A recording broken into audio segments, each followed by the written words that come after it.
Greece, Chapter 8, Lesson 3, page 247. Lyric Poetry.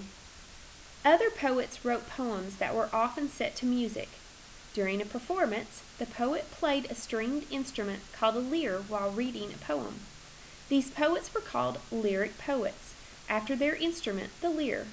Today the words of songs are called lyrics, and after these ancient Greek poets.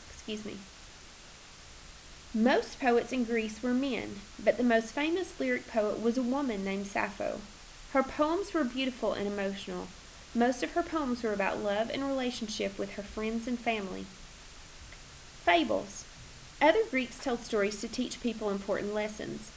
Aesop, for example, is famous for his fables. Fables are short stories that teach the reader lessons about life or give advice on how to live.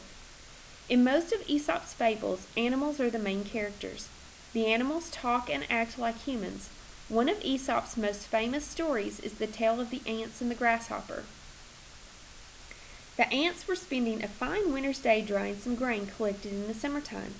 A grasshopper, perishing with famine, passed by and earnestly begged for a little food.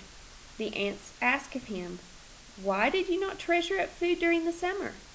He replied, "I had not leisure enough. I passed the days in singing."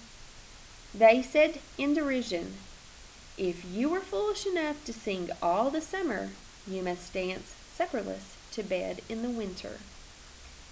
The lesson in this fable is that people shouldn't waste time instead of working.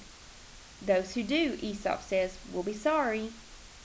Another popular fable by Aesop, The Tortoise and the Hare, teaches that it is better to work slowly and carefully than to hurry and make mistakes.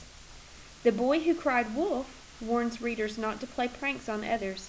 Since we still read these fables, you may be familiar with them. The biography of Aesop before 400 BC. Historians don't know for sure if a man named Aesop ever lived, but many ancient legends are told about him. According to one story, Aesop was a slave in the 500s BC. Another story says he was an advisor to a king. Some historians think that the fables credited to Aesop were actually written by many different people and collected together under a single name.